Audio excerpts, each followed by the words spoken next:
Ibu maaf suaranya kecil. Suaranya kecil, sebentar. Suaranya sekarang kedengeran nggak? Udah Ibu kalau sekarang. Berarti suara ibunya harus agak dikerasin ya. Oke, baik. Hari ini kita akan melaksanakan perkuliahan kita yang terakhir ya, pertemuan terakhir untuk mata kuliah Sistem Informasi Manajemen. Jadi untuk hari ini kita ada pembahasan 2 materi karena memang ada pemadatan materi untuk di semester ini ya. Karena beberapa pertemuan kemarin tidak bisa kita lakukan eh, apa namanya? Karena kondisi kita tidak memungkinkan karena pasca gempa ya. Tapi itu tidak menurunkan semangat kita ya, apalagi semangat teman-teman untuk menyelesaikan semester ini dengan baik, dengan juga nilai yang terbaik gitu ya. Gimana kabarnya hari ini, sehat semuanya? Alhamdulillah Ibu. Ibu sehat Bu? Alhamdulillah. Alhamdulillah sehat. Untuk efisiensi waktu, Ibu share screen dulu ya. Materi kita hari ini. Oke.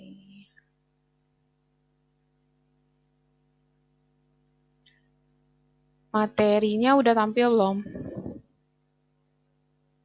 Udah Ibu. Oke, Udah Ibu. Untuk materi kita hari ini yang akan kita bahas tentang pengendalian sistem informasi. Untuk minggu kemarin dan sebelumnya kita kan bahas tentang sistem informasi berbasis internet, kemudian juga pengembangan sistem informasi. Dan saat ini kita masuk ke materi pengendalian sistem informasi. Kenapa sih kita harus melakukan pengendalian sistem informasi?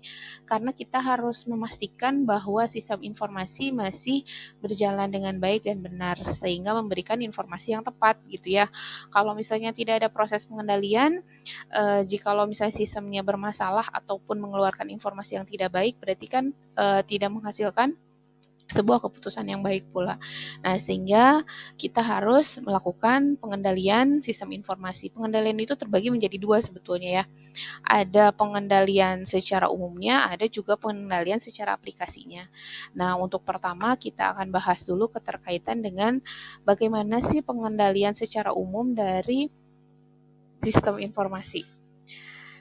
Nah, yang pertama dari pengendalian secara umum itu ada pengendalian organisasi ya, di mana fungsi-fungsi utama dalam Departemen Sistem Informasi harus dipisahkan tugas dan tanggung jawabnya. Jadi dalam suatu instansi ataupun dalam suatu perusahaan, makanya di sini disebutkan pengendalian organisasi. Organisasi itu bisa perusahaan, bisa perguruan tinggi, bisa sekolah, yang jelas dalam satu lingkup institusi ya. Nah, di situ setiap departemen dalam sistem informasi mereka harus dipisahkan antara tugas dan tanggung jawabnya. Fungsi utama seperti apa yang harus dipisahkan tanggung jawabnya? Yang pertama itu adalah bagian pengontrolan data ya, di mana data yang diterima dari setiap departemen ataupun dari departemen tertentu gitu ya, departemen-departemen mengawasi jalannya pengolahan data. Jadi pada saat data itu mau diolah, datanya itu harus dikontrol dulu gitu ya. Berarti kan data itu diterima nih dari departemen mana, mau diinputkan di departemen yang mana. Kemudian juga dia harus mengkoreksi karena kemungkinan ada kesalahan-kesalahan data gitu ya, dan kemudian mendistribusikannya kepada berbagai pihak yang memang mau mengolah data tersebut gitu ya. Nah, itu kemudian yang kedua adalah bagian yang mempersiapkan data ya. Yang mempersiapkan data ini, dia harus mempersiapkan datanya, memverifikasi juga sebelum dimasukkan ke sistem gitu ya. Jadi kan tadi datanya dikontrol nih, data mana yang mau diinputin, berarti kan diambil dari setiap departemen, dikoreksi dan segala macam. Kemudian sebelum dimasukkan ke sistem itu juga harus dicek kembali, diverifikasi dulu datanya benar atau enggak, baru dimasukin ke sistem. Nah, kemudian selanjutnya adalah bagian operasi komputer, dia yang bagian mengolah datanya sehingga menghasilkan sebuah laporan-laporan gitu. Kemudian selanjutnya bagian apa lagi? Bagian yang menyimpan datanya. Nah, data yang disimpan, berarti kan data tadi udah disiapin, udah dikontrol, kemudian data itu disimpan, dan pada saat disimpan itu juga harus dicek. Nah, biasanya kalau dalam perusahaan-perusahaan besar, mereka punya yang namanya database administrator. Jadi dia benar-benar mengamankan sebuah data. Jangan sampai data itu bisa diakses sama pihak-pihak yang tidak berkepentingan gitu ya, sehingga datanya mungkin hilang, datanya korup ataupun yang lainnya yang jelas yang dapat merugikan perusahaan, sehingga si data itu benar-benar harus disimpan dengan aman. Kemudian bagian apa lagi? Bagian pemrogram dan pengembang sistem atau biasanya disebut analisis sistem ya. Nah, dia juga harus terpisah gitu ya. Dia tugasnya memang membuat aplikasi mengembangkan sistemnya, baik secara analisis sistemnya apa yang harus dibuat ataupun mereka implementasi dengan bahasa pemrograman apa yang mereka harus buat sistem tersebut. Nah, itu terpisah. Jadi nggak sama dia sebagai pengontrol data juga, sebagai operasi, sebagai pemrogram, sebagai analisis. Itu kan tumpang tindih akhirnya ya fungsi dan tanggung jawabnya. Nah, sehingga kalau di dalam suatu organisasi itu baiknya terpisah. Jadi siapa yang bagian EDP-nya, siapa yang bagian programming-nya, siapa administrator database-nya gitu ya. Semuanya itu terpisah gitu, dan ada juga bagian pusat informasi. Jadi informasi-informasi apa yang akan dihasilkan dan seperti apa itu semuanya mereka sudah punya tanggung jawab masing-masing. Karena kalau misalnya dipegang sama suatu orang, bisa jadi ada proses yang memang tidak dilakukan. Harusnya divalidasi, harusnya diverifikasi, ternyata dia lupa. Datanya diinputkan saja, ternyata pada saat setelah diinputkan, data tersebut salah gitu ya. Itu kan bisa mengakibatkan hal yang fatal. Sehingga memang akan dipisah antara tugas dan tanggung jawabnya. Jadi kayak misalnya kasir ya, tugasnya dia hanya untuk mengolah data saja, menginputkan gitu ya. Misalnya barang masuk, penjualan barang gitu ya, barang apa saja yang terjual pada saat mereka harus melakukan retur karena misalnya salah gitu ya, pasti dia akan memanggil seseorang untuk bisa mengakses ke dalam database-nya karena nggak bisa dilakukan sama bagian kasir gitu ya. Itu yang contoh yang paling sederhana yang mungkin teman-teman temui pada saat teman-teman melakukan transaksi di hypermart gitu ya, di Alfamart ataupun di swalayan yang lainnya. Nah, kemudian selanjutnya apa? Selanjutnya kita juga harus pengendalian dokumen. Ya, pengendalian dokumen itu apa? Dokumentasi itu dapat berisi tentang deskripsi, penjelasan-penjelasan, bisa juga bagan alir, bisa juga daftar-daftar, ataupun cetakan hasil komputer gitu ya, misalnya laporan-laporan hasil print gitu ya, ataupun yang lainnya. Nah, itu harus dikendalikan. Jadi dokumen misalnya yang sudah terdokumentasikan juga jangan sampai misalkan kita sudah cetak nih sebuah laporan gitu ya dari sebuah sistem informasi. Nah, jangan sampai laporan itu atau dokumen tersebut diserahkan kepada orang yang tidak berhak gitu ya, orang yang tidak berkepentingan. Jadi semuanya harus benar-benar dikendalikan. Dokumen ini nggak bisa diakses sama sembarang orang. Sehingga juga kalau teman-teman di kantor ada dokumen yang harus dimusnahkan gitu ya. Sehingga ada tuh apa namanya mesin-mesin pemusnah kertas gitu ya. Si kertasnya karena memang benar-benar tidak boleh diakses sama orang-orang yang di luar kepentingannya gitu ya. Jadi pengendalian dokumen juga penting sekali. Kemudian apalagi ada juga pengendalian kerusakan perangkat keras. Nah, sekarang setelah dokumen tadi, setelah misalnya orangnya juga dikendalikan, kemudian perangkat kerasnya nih, berarti secara fisik dari perangkat keras sistemnya. Pengendalian yang sudah dipasang dalam komputer itu sendiri. Nah, biasanya pengendalian perangkat keras itu dia sudah dipasang sama pabriknya atau sama si pembuatnya.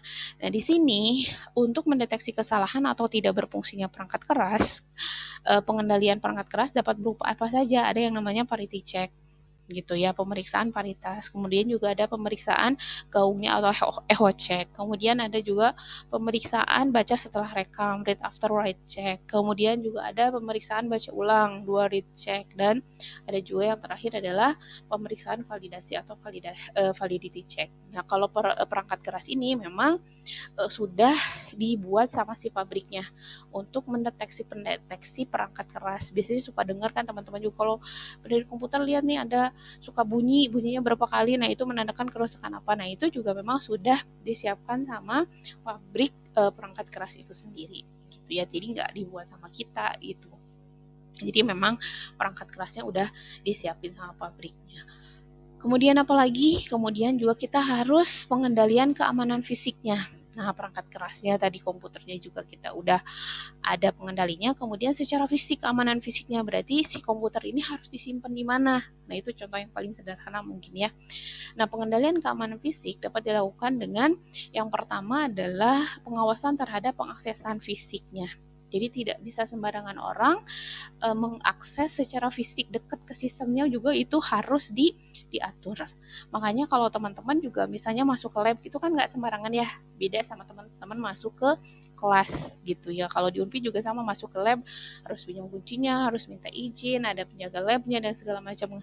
Secara fisik aja untuk berhubungan sama komputer itu sudah diawasi.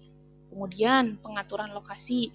Lokasi untuk penyimpanan perangkatnya juga itu harus diperhatikan. Jangan sampai misalnya si komputer itu disimpan di tempat yang rawan banjir lah misalnya, rawan longsor lah gitu ya.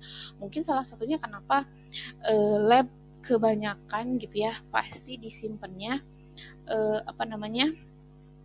di lantai atas gitu ya. Itu juga mungkin salah satunya juga yang menghindari untuk adanya banjir atau misalnya air yang tergenang gitu ya masuk ke lab. Dan kita juga lihat tuh di lab teman-teman ya, kalau teman-teman masuk lab itu kan kayak ada papan ya di atasnya gitu, di atas lantai. Nah itu juga untuk menghindari kan kabel-kabel ya, karena K3 juga penting, itu juga salah satu nih K3 untuk kabel-kabel listrik yang memang bisa mengakibatkan kecelakaan gitu ya. Ada misalnya kabel yang terkelupas gitu ya, ada colokan yang kurang masuk atau kayak gimana. Nah itu juga keterkaitan dengan lokasi fisik. Kemudian apalagi penerapan alat-alat pengamanan. Nah, alat pengamanan ada yang menggunakan stabilizer gitu ya. Ada yang juga menggunakan UPS. Jadi kalau mati lampu kita punya waktu beberapa menit untuk matiin komputernya. Gitu. Karena kalau seringan misalkan matinya ngedadak gitu ya, komputer lagi nyalain kemudian mati lampu gitu, nah bisa mengakibatkan si perangkat keras juga atau perangkat komputer kita menjadi rusak. Stabilizer juga untuk stabilitas listrik, kadang listrik itu kan suka turun naik ya. Nah kalau komputer juga nggak bisa, kalau misalnya si aliran listriknya turun naik maka kita harus menggunakan stabilizer, jadi harus stabil gitu. Kemudian AC, karena ruangan harus tidak terlalu panas dan tidak juga terlalu dingin gitu ya.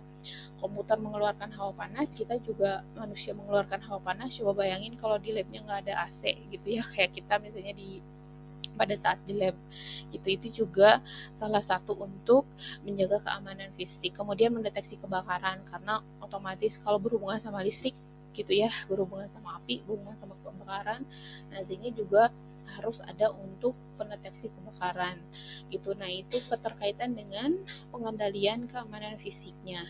Kemudian selanjutnya apalagi pengendalian keamanan data gitu ya. Dipergunakan apa? Dipergunakan data log, proteksi file, pembatasan pengaksesan, data backup, dan recovery.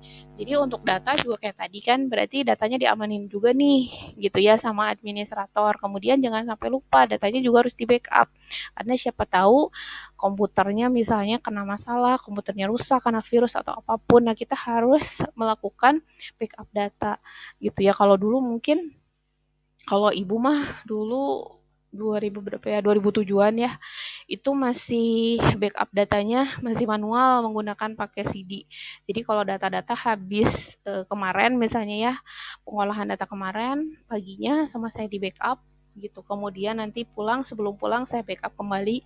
Jadi kalau sekarang kan udah canggih, nggak harus pakai CD, karena kebayangin aja kalau setiap hari kita nge-backup pakai CD berapa banyak tuh CD-nya gitu ya. Kalau sekarang kan sudah ada untuk penyimpanan data yang berbasisnya cloud gitu ya. Pasti banyak juga perusahaan yang beralih yang tadinya penyimpanan datanya atau backupnya menggunakan CD, flash disk, hard disk, dan yang lainnya sekarang sudah tidak ada gitu ya. Nah itu keterkaitan dengan pengendalian keamanan data. Kemudian kita lanjut ke pengendalian aplikasi. Nah, kalau pengendalian aplikasi itu ada yang namanya pengendalian masukan, pengendalian pengolahan, dan pengendalian keluaran. Karena pasti kan ada proses input, proses output. Nah, tiga-tiganya itu harus dikendalikan pada saat masuknya, pada saat diolah, pada saat keluarannya. Pengendalian masukan ini merupakan pengendalian aplikasi yang penting untuk meyakinkan data transaksi telah valid atau lengkap, terkumpul semuanya, serta bebas dari kesalahan sebelum dilakukan proses pengolahannya. Pengecekan ini telah terprogram dalam program aplikasi dan disebut dengan programming check atau pengecekan terprogram. Jadi pada saat kita memasukkan data, secara sistem juga suka memberikan notifikasi ke kita. Misalkan pada saat teman-teman mengisi sebuah form, suka ada di situ formnya menggunakan bintang merah, itu wajib diisi. Nah, misalkan pada saat teman-teman isi, kemudian ada salah satu yang tidak terisi, kemudian teman-teman save, pasti akan tulis notifikasi, ada yang belum terisi. Atau data yang harusnya teman-teman masukkan dalam bentuk PDF, gitu, tapi teman-teman masukkan dalam bentuk JPEG, jadi juga ada bentuk notifikasi. Data yang Anda masukkan itu salah. Nah, itu adalah contoh pengendalian masukan. Jadi sebelum diproses, pada saat pengendalian masukan pun, teman-teman ada notifikasinya, gitu ya, sebelum proses, karena untuk memastikan bahwa data yang masuk itu memang benar gitu. Kemudian kalau teman-teman juga misalkan pada saat bikin password ya, suka dikasih informasi juga di situ. Passwordnya terdiri dari 8 digit, misalnya gabungan antara huruf, karakter, atau simbol. Nah, itu juga sudah pengendalian masukan. Jadi pada saat masukan juga kita sudah dikendalikan, dan itu biasanya memang dibuat sama si pemrogramnya gitu ya, sama si programmernya sudah diatur gitu ya. Jadi pengecekannya secara terprogram, nanti itu juga dilakukan sebelum pada saat proses. Nah, ada juga pengendalian pada saat pengolahannya. Nah, kalau pengolahannya mencegah kesalahan yang terjadi selama proses pengolahan data yang dilakukan setelah data itu dimasukkan dalam komputer. Nah, kalau pengolahan kira-kira pengendaliannya di mana gitu ya? Karena di dalam pada saat proses misalnya oke, datanya udah bener nih dimasukinnya. Ternyata pengolahan yang salah, misalnya salah logikanya, salah algoritmanya. Misalkan nih contohnya apa? Contohnya misalkan kita aplikasi yang sederhana aja. Misalnya ada sistem untuk menghitung misalnya luas persegi panjang. Nah, teman-teman masukin panjang, masukin lebarnya gitu ya. Nah, di pengolahan ternyata rumusnya apa sih kalau misalnya luas persegi panjang, rumusnya apa? Rumusnya apa? Yang kali lebar dibagi. Betul. Lebar. Panjang kali lebar. Nah, ternyata yang bikin codingnya salah, bukan panjang kali lebar. Misalnya sisi kali sisi gitu ya. Atau misalnya kalau sisi kali sisi keluarannya masih tetap sama ya, panjang kali lebarnya. Misalnya setengah kali alas kali tinggi misalnya gitu ya. Maka hasil yang keluarnya jadi salah dong. Gitu ya. Nah, itu biasanya pengendalian di pengolahan. Jadi sama sistem juga akan dicek dia di pengolahannya. Apakah algoritmanya benar ataukah algoritmanya salah. Karena bisa jadi masukannya benar, algoritmanya salah. Tadi rumusnya salah. Gitu ya. Ternyata di pengolahan itu rumusnya adalah setengah kali alas kali tinggi. Padahal rumus luas persegi panjang adalah panjang kali lebar. Jadi ini dicek selama proses pengolahan. Jadi kalau di pengolahan dia pengecekannya di mana? Pengendalian di logikanya ataupun algoritmanya, jangan sampai salah. Berarti kalau di dalam pemrograman ya codingnya mungkin ada yang salah gitu ya. Nah, itu adalah pengendalian di pengolahan. Kemudian pengendalian keluaran. Nah, kalau keluaran juga sama nih. Keluaran itu dia akan berbentuk soft copy atau hard copy misalnya ya sama kita. Kalau hard copy berarti kan harus di print. Nah, kalau soft copy berarti dalam bentuk file saja. Keluarannya bisa nih file dalam bentuk PDF gitu ya. Bisa dalam bentuk Excel. Hard copy-nya bisa di print nih gitu ya. Nah, itu adalah pengendalian keluarannya gitu ya. Jadi harus tentuin juga untuk keluarannya mau berupa apa, hard copy atau soft copy, atau misalnya keduanya juga boleh gitu. Keduanya juga boleh. Nah, kemudian nah ini sama ya, pengendalian masukan. Berarti ini tuh sama. Jadi sama Ibu keluar lagi mencegah kesalahan pengendalian masukan untuk meyakinkan bahwa data transaksi yang valid telah lengkap, terkumpul semuanya, serta bebas dari kesalahan sebelum dilakukan proses pengolahan. Pengendalian pada tahap pemasukan atau data ini berupa pengecekan yang telah terprogram dalam program aplikasi yang disebut dengan programming check. Kalau pengolahan, di sini kesalahan yang terjadi selama proses pengolahan. Kemudian pengendalian keluaran, di sini produk dari pengolahan data dapat disajikan dalam dua bentuk, yaitu hard copy dan soft copy. Hard copy yang paling banyak dilakukan dalam bentuk laporan yang cetak menggunakan printer, sedangkan soft copy yang paling umum berbentuk tampilan di layar monitor. Gitu ya. Sampai sini ada pertanyaan keterkaitan dengan pengendalian. Untuk pengendalian ada pertanyaan? Ini sama ya. Ada pertanyaan nggak untuk pengendalian? Sebelum ke materi kita yang terakhir. Ada pertanyaan nggak dari teman-teman? Nggak ada? Kalau nggak ada, kita lanjutin dulu ya. Nanti kita terakhir, kalau ada pertanyaan, kalau takut lupa juga boleh diketikkan di meeting chat. Misalnya Ibu lagi jelasin, langsung kepikiran pertanyaan, boleh diketikkan di meeting chat. Kita bahas nanti terakhir. Kita lanjut ke isu terkini di bidang IT yang berhubungan dengan sistem informasi ya. Nah, yang pertama ada yang namanya Internet of Things. Ada yang pernah dengar? Atau baru dengar sekarang? Internet of Things ya. Dia merupakan sebuah konsep di mana suatu benda atau objek ditanamkan teknologi-teknologi seperti sensor dan software dengan tujuan untuk berkomunikasi, mengendalikan, menghubungkan, dan bertukar data melalui perangkat lain selama masih terhubung ke internet. Jadi intinya si Internet of Things itu setiap benda itu bisa berkomunikasi selama terhubung dengan internet. Gitu ya. IoT biasanya disingkatnya memiliki hubungan yang erat dengan istilah mesin to mesin atau M2M. Seluruh alat yang memiliki kemampuan komunikasi M2M ini sering disebut dengan perangkat cerdas atau smart device. Perangkat cerdas ini diharapkan dapat membantu kerja manusia dalam menyelesaikan berbagai urusan atau tugas yang ada. Bahkan sekarang kan suka ke rumah juga lampu nyala gitu ya, bisa komunikasi langsung, nanti lampunya tahu-tahu nyala otomatis gitu ya. Biasanya sih memang teman-teman mungkin lihat di film-film gitu, dan memang saat ini sudah banyak sih kayak kulkas cerdas gitu ya. Nah, kita lihat contoh-contohnya masing-masing. Di pertanian biasanya dipakai untuk apa? Petani di sini dapat mengetahui data-data yang penting seperti kadar air dalam tanah dan suhu sekitar dengan sensor yang ditanamkan. Kemudian, data-data yang terkumpul dapat digunakan untuk mengambil sebuah keputusan guna meningkatkan kualitas dan kuantitas, meminimalkan risiko dan mengurangi usaha yang diperlukan untuk mengolah pertanian.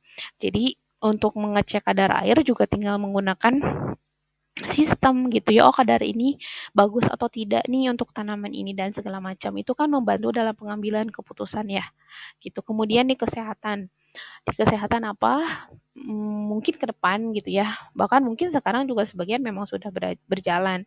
Seluruh hasil pemeriksaan dapat langsung diterima oleh para tenaga medis atau rumah sakit. Data-data yang dikirimkan biasanya misalnya seperti apa, kayak tekanan darah tinggi, riwayat penyakit, penyakit yang pernah dialami dan segala macamnya. Itu sudah by system. Itu juga ada sebetulnya sebuah aplikasi yang apa namanya? Ataupun ada juga sebuah video yang dimana teman-teman bisa melihat ada yang kecelakaan, nanti yang akan berkomunikasi itu bukan orang tapi semua sistem yang ada berkomunikasi sampai masuk rumah sakitnya juga udah nggak ada interaksi kitanya, tapi benda dengan benda yang berkomunikasi gitu ya. Kemudian ada juga transportasi, mobil yang dapat memarkir sendiri dan mobil yang dapat berjalan sendiri. Nah, ini mah udah ada ya kalau teman-teman lihat di internet juga.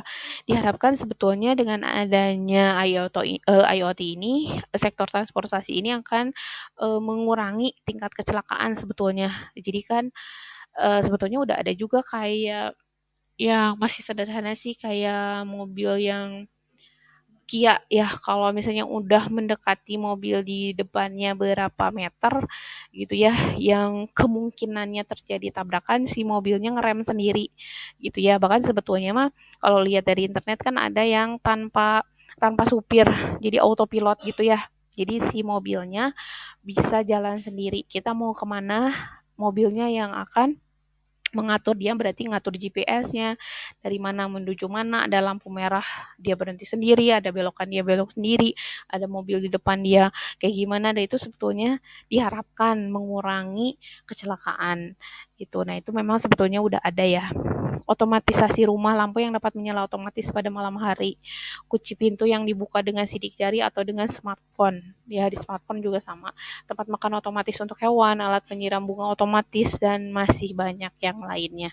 Jadi hampir banyak hal yang sekarang sudah memang otomatis dilakukan. Kemarin juga kalau nggak salah sempat ya Ibu sharekan video yang paket dikirimnya sudah pakai drone, udah nggak pakai jasa jasa kurir paket gitu. Nah, memang kemungkinan memang itu terjadi ya untuk ke depan. Kemudian apalagi kita lihat lagi adalah grid computing. Komputasi grid merupakan salah satu tipe dari komputasi paralel yang penggunaan sumber dayanya melibatkan banyak komputer yang terpisah secara geografis, namun tersambung via jalur komunikasi termasuk internet yang bertujuan untuk memecahkan masalah komputasi skala besar. Grid adalah bentuk komputer super virtual yang menyelesaikan aplikasi tertentu. Ukuran grid dapat bervariasi dari jaringan perusahaan kecil hingga besar. Contohnya apa untuk grid computing ini? Misalkan kita lihat di jasa keuangan ya. Lembaga keuangan dia menggunakan komputasi grid diutamakannya untuk memecahkan masalah yang melibatkan manajemen risiko. Dengan memanfaatkan kekuatan komputasi gabungan di grid, lembaga keuangan dapat mempersingkat durasi dari perkiraan perubahan portofolio di pasar yang bergejolak. Jadi sebetulnya memang saat ini makanya setiap perusahaan lebih condong untuk memaksimalkan penggunaan teknologi informasi untuk apa ya? Untuk meningkatkan proses bisnisnya, pelayanan gitu ya, mungkin secara bisnis ekonominya buat mereka juga meningkat, secara efisiensi juga mereka semakin efisien gitu ya. Dan selanjutnya apa? Selanjutnya adalah keterkaitan dengan big data. Ini juga mungkin teman-teman sering dengar ya istilah keterkaitan dengan big data karena memang sering dibahas juga gitu ya. Big data mengacu pada data yang sangat besar, cepat, kompleks, sehingga sulit atau tidak mungkin untuk diproses menggunakan metode yang tradisional. Karena keterkaitan dengan tiga, yaitu volume, velocity, sama varietas. Volume itu apa?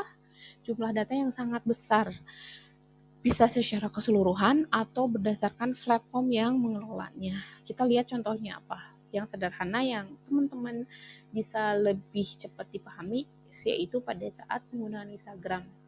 Instagram telah menyimpan hampir 69,23% data personal dari 1 miliar pengguna di seluruh dunia. Berarti kan banyak banget ya data-data personal nih, data setiap yang punya akun di Instagram. Nah, berarti kan datanya banyak, harus disimpannya di mana? Kemudian velocity. Kecepatan produksi data juga menjadi karakteristik dari big data, meliputi input data hingga penggunaan data. Dengan adanya internet, proses ini berlangsung secara instan dan perubahan secara real time. Contohnya apalagi kita ngambil lagi contohnya keterkaitan dengan Instagram ya. Pengguna Instagram itu selalu bertambah lebih dari 100 juta akun setiap tahunnya. Itu pun dengan kondisi bahwa setiap akun memiliki aktivitas yang berbeda dan terus menghasilkan data secara bersamaan. Gitu ya, bisa jadi data yang dihasilkannya tuh berbarengan di waktu yang sama. Gitu ya.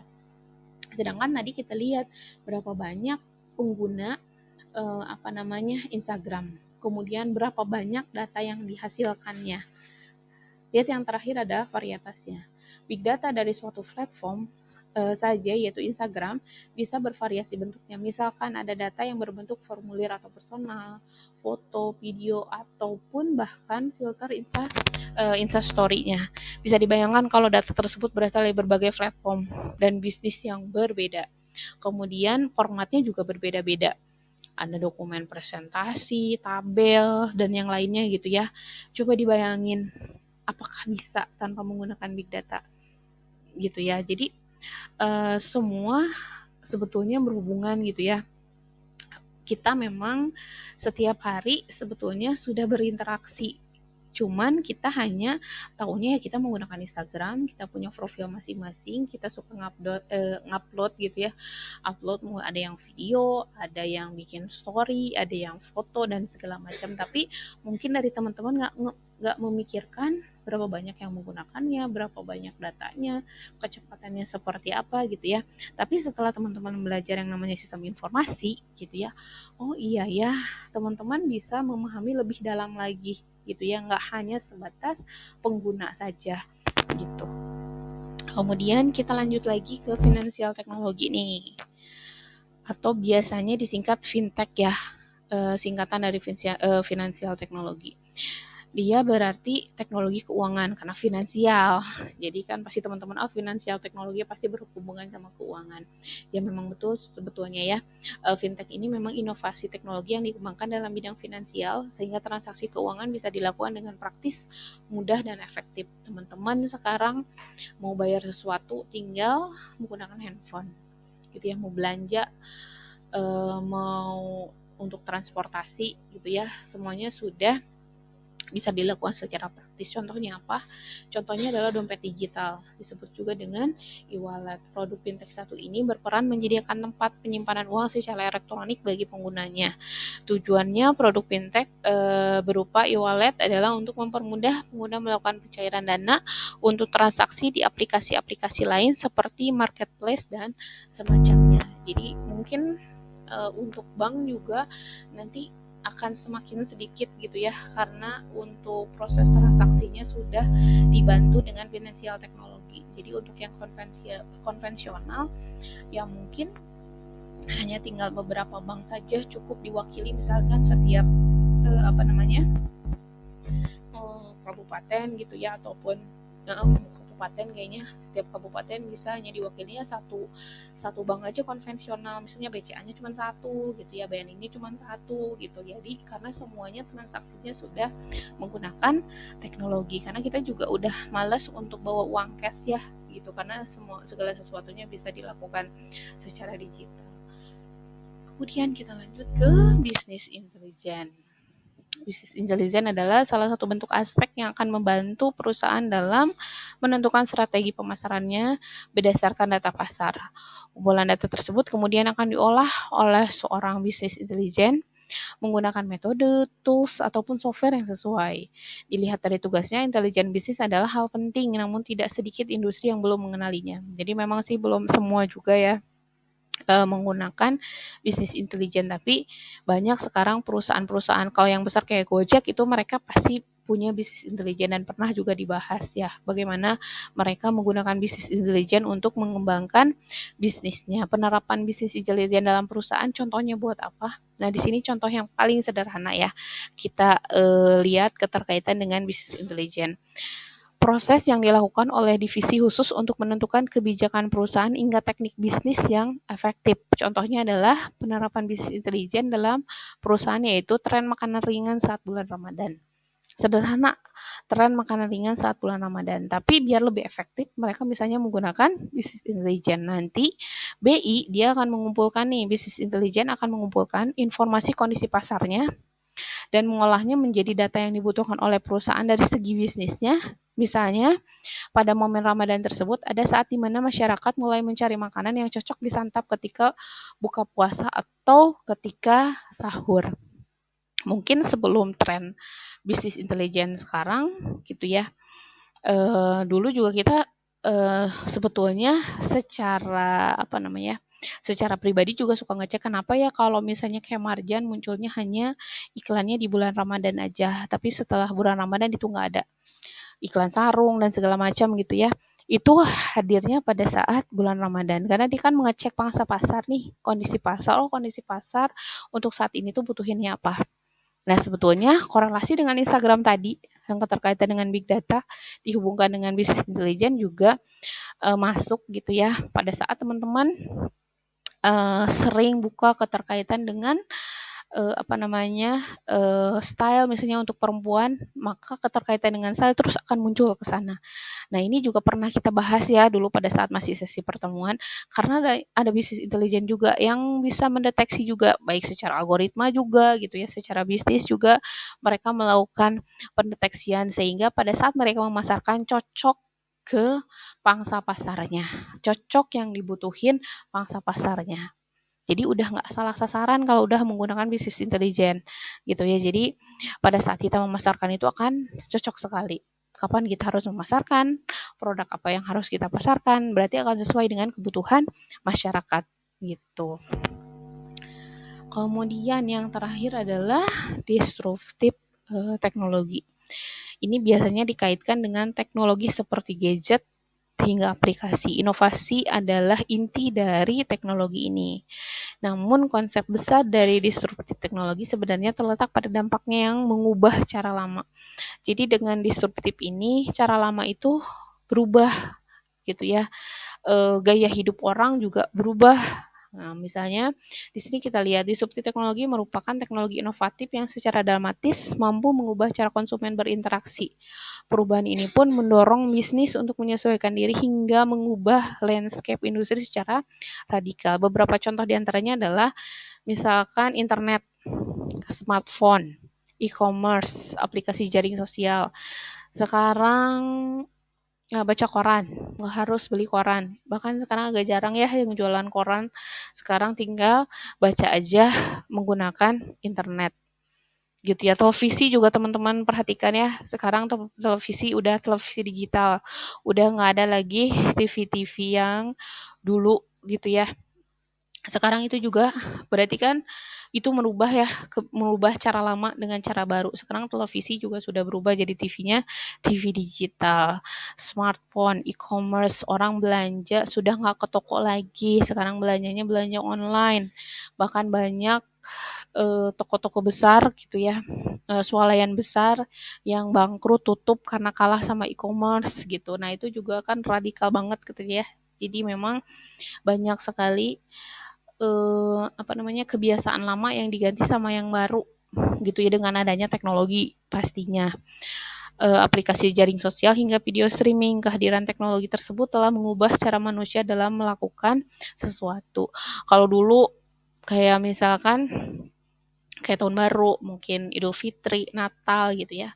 Untuk mengucapkan zaman ibu sekolah mah pakai kartu ya atau ke kantor pos kita bikin apa namanya, ada nanti tuh biasanya suka ada jualan-jualan gitu ya, kartu-kartu untuk ucapan Natal, Tahun Baru, misalnya Idul Fitri gitu ya, kemudian kita kirimin via pos. Kalau sekarang kan udah nggak perlu ya, teman-teman tinggal kirimin, bisa melalui status juga, dikirim melalui WA, dikirim melalui Instagram, dikirim melalui Facebook, itu sudah merubah sekali cara-cara lama untuk mengucapkan. Dulu mah tinggal pakai kartu kan, kirimin gitu ya. Kalau sekarang udah nggak perlu, semuanya sudah berbasis digital. Jadi memang merubah.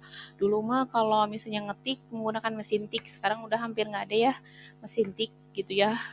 Kalau menghapus juga pakai tipek masih ribet deh. Kalau sekarang semuanya sudah berbasisnya komputer. Itu juga merubah cara lama yang tadinya kita ngetik dengan menggunakan mesin tik, sekarang sudah diganti juga dengan menggunakan komputer.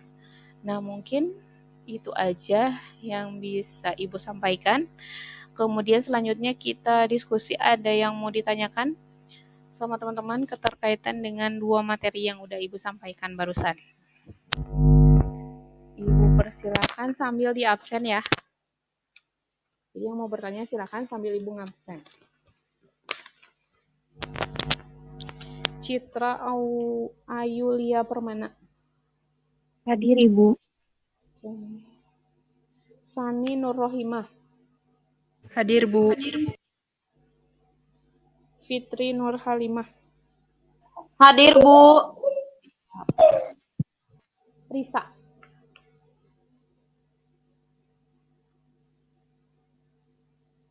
Risa, ada Risa, kita cek di sini.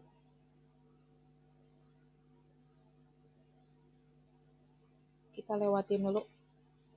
Nabila Rismawati. Hadir Ibu. Oke. Terus tuh Rahmatunisa. Hadir Ibu. Oke. Ruslan Nurdian Syahilman. Hadir Bu. Oke. Anissa Sri Mulyani. Hadir Bu. Indawati.